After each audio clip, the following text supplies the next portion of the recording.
Hallo zurück bei Asien Vibes. Ganz nach dem Motto Life is a Beach zeigen wir hier in diesem Video auf Koh Lanta den ultimativen Strändetest für deinen Thailand-Urlaub.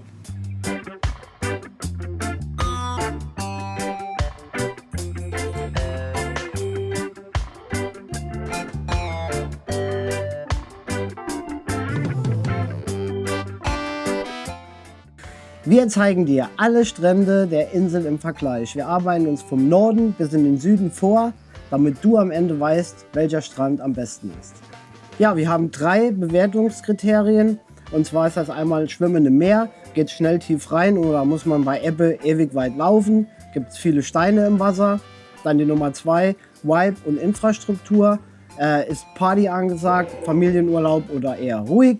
Gibt es Liegen, Restaurants, Bars direkt am Strand. Drittens, Strand- und Sandqualität. Ist der Strand gepflegt und naturbelassen? Ist der Sand fein und weiß oder eher grob und gelblich? Ja, also eines vorweg, als wir dort waren, waren alle Strände super sauber und man fand dort keinen Müll oder irgendwelchen Unrat. Und wir starten gleich mit dem ersten Beach, ganz oben im Norden, der Klong Dao Beach. Ja, also Punkt 1, Schwimmen. Ist nur bei Flut gut. Bei Ebbe zieht sich das Wasser extrem weit zurück an diesem Beach und man läuft ewig weit rein. Dafür hat man aber auch keine Steine. Vibe und Infrastruktur. Also Klang Dao Beach ist echt ein Familienparadies. Der Strand ist extrem breit, ist super flach.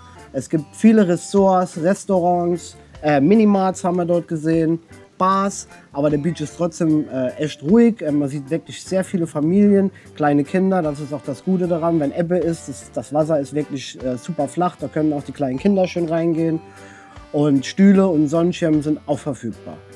Der Strand und der Sand, also es wirkt sehr naturbelassen und der Sand ist fest, gräulich, fein, also zum Beispiel auch perfekt zum Joggen oder für abendliche Strandspaziergänge.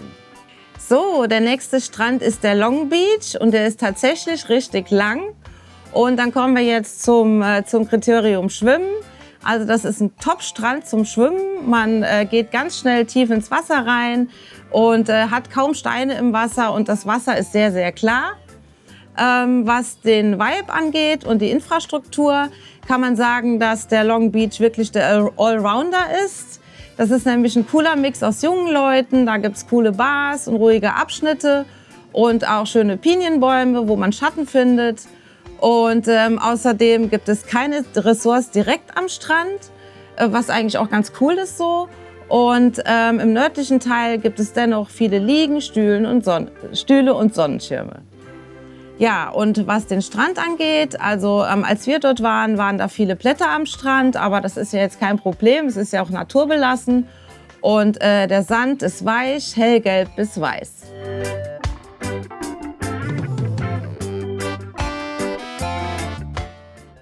Jetzt kommen wir zu unserer Nummer 3 auf unserer Liste, dem Casa Bay, auch als Relax Bay bekannt. Und wir fangen an mit Schwimmen. Also schwimmen kann man gut, aber bei Ebbe sind teilweise Felsen, vor allem am Rand. Der Vibe und die Infrastruktur. Also wir sagen mal, es ist mehr so ein Hippie-Style, so ein bisschen alternativ, aber eine familiäre Atmosphäre und auch gemütlich. Es gibt ein paar kleine Reggae-Bars, kleine Restaurants. Stühle können auch am Strand genutzt werden. Und der Strand und der Sand an sich, als wir dort waren, war ein bisschen Seegras angeschwemmt worden. Der Sand ist etwas grober, aber ist trotzdem ein super schöner Strand. So, jetzt geht's weiter mit dem Klong Kong Beach. Also dieser Beach hat den Schwachpunkt, dass bei Ebbe überall die Felsen rausgucken. Also das ist fürs Schwimmen nicht unbedingt so gut geeignet dort.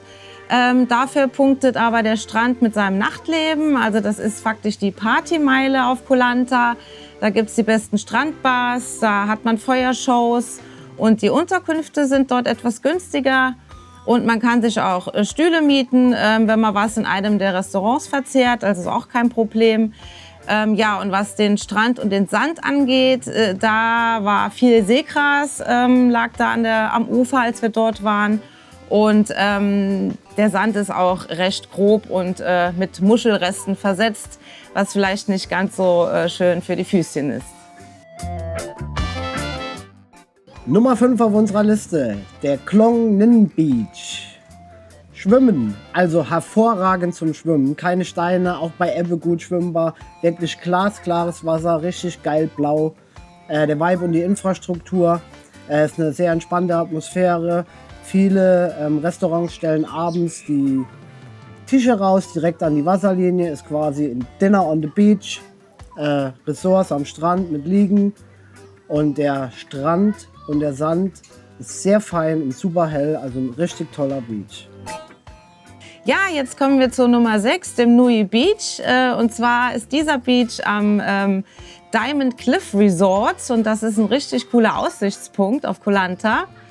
Und was diesen Strand angeht, also es ist ein perfekter Strand zum Schwimmen und vor allen Dingen zum Schnorcheln. Hat richtig klares Wasser. Und um dorthin zu kommen, geht man durch dieses Diamond Cliff Resort und Restaurant. Geht man die Treppen runter und es ist schon so ein bisschen exklusiv irgendwie, aber trotzdem ein öffentlicher Strand. Und dort gibt es Liegen und Schirme und Sitzgelegenheiten im Schatten. Und auch der Strand und der Sand ist der absolute Hammer. Also das ist so richtig weißer Puderzuckersand.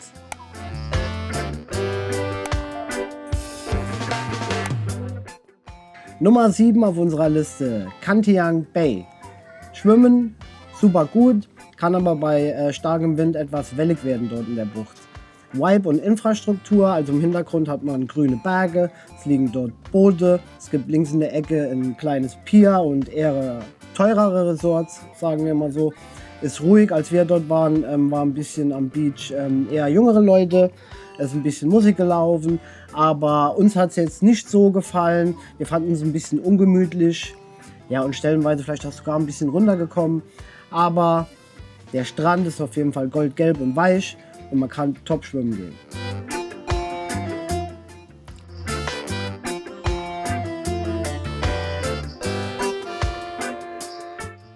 So, jetzt kommen wir zur Nummer 8, der Nui Bay. Also was das Schwimmen angeht, ist gut. Allerdings ist das Meer so ein bisschen wilder und es kann manchmal Strömungen geben. Und was den Vibe und die Infrastruktur angeht, also es ist eine kleine Bucht mit Restaurants. Und man hat Matten im Schatten und es ist richtig urig und wild und hat eher so dieses Backpacker-Feeling. Und es gibt da eine coole Bar, also es ist ein absolut entspannter Ort. Ja, Strand und Sand, also Felsen gibt es an den Rändern der Bucht. Der Sand ist fein und weich und das Wasser klar und tatsächlich türkisblau. Ja, und die Besonderheit bei diesem Strand, also wenn man da mit dem Roller ankommt, sollte man auf jeden Fall aufpassen, weil es dort wirklich freche und sehr clevere Affen gibt, die tatsächlich die Sitzbank von den Rollern öffnen und dann irgendwelche Sachen klauen, sei es irgendwie Obst oder Wasser oder was sie auch immer in die Finger kriegen. Nummer 9 auf der Liste, Klong Chak Beach. Jetzt sind wir schon ziemlich tief im Süden. Zum Schwimmen. Echt ein solider Strand, meist ruhig, super türkisblaues Wasser. Der Vibe und die Infrastruktur. Teilweise ist der Zugang zu dem Beach privat. Also wenn man dann dort quasi mit dem Roller parkt, muss man dann dort was verzehren. Es gibt aber auch ganz außen noch einen öffentlichen Zugang, wo man mit dem Roller parken kann. Und ja, es gibt Liegen mit Schirmen, die dann genutzt werden können. Dann häufig auch, wenn man halt was trinkt oder was isst in dem Restaurant oder in der Bar. Schattenplätze sind auch vorhanden. Es ist sehr ruhig, der Beach, kaum Bebauung, viel Dschungel drumherum und es ist echt eigentlich ein richtig schöner Strand.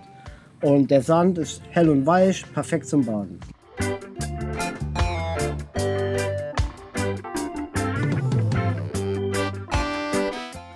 So, und jetzt kommt der letzte Strand auf unserer Liste, der Bamboo Beach, ganz im Süden der Insel. Und was das Schwimmen angeht, also da muss man wirklich sagen, dieser Strand hat das klarste Wasser der Insel, da der Strand weit weg von den Siedlungen ist. Allerdings kann es da auch mal einen Wellengang geben, also sollte man ein bisschen aufpassen. Ja, und Vibe und Infrastruktur, also absolute Wildnis pur, umgeben von Bergen, ist auch etwas isoliert da unten. Ja, und was den Strand und den Sand angeht, also da das ja in einer Bucht gelegen ist, gibt es auch Felsen rechts und links und der Sand ist sehr fein und weiß und man hat auch Schattenplätze und am oberen Ende des Strandes gibt es sogar noch eine Bar. Ja, und auch hier haben wir wieder diese frischen Affen, die den gleichen Trick benutzen wie bei dem anderen Beach. Also da ein bisschen aufpassen.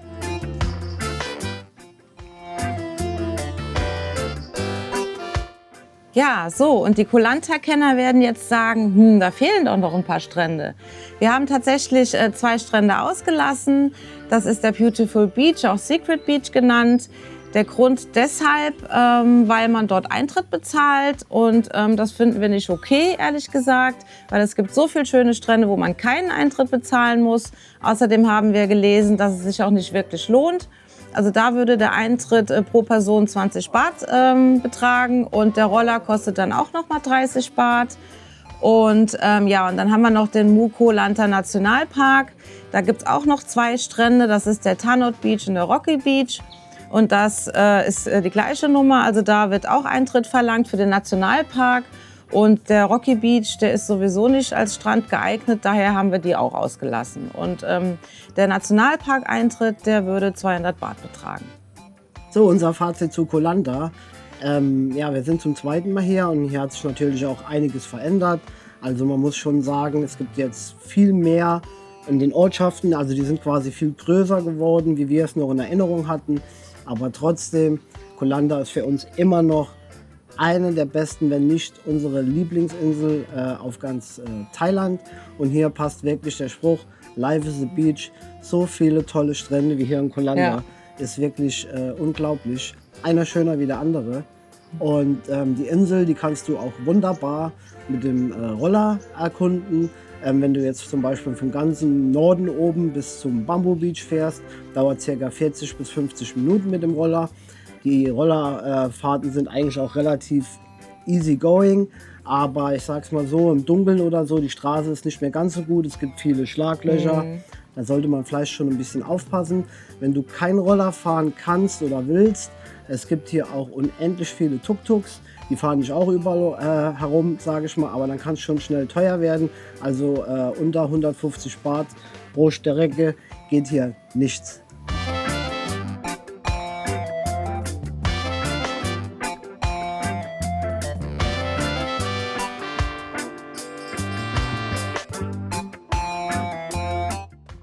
Ja, und wie du gesehen hast, ist für jeden Beachlover hier was dabei in Koh Lanta.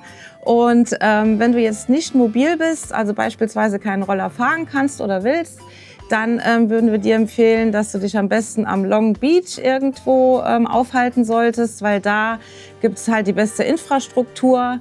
Und wir haben natürlich alle Standorte und insbesondere natürlich die Beaches in der Videobeschreibung verlinkt. Und sollte dir das Video gefallen haben, freuen wir uns über einen Daumen nach oben, einen Kommentar und natürlich dein Abo. Wir sehen uns beim nächsten Mal. Ciao, ciao. Ciao.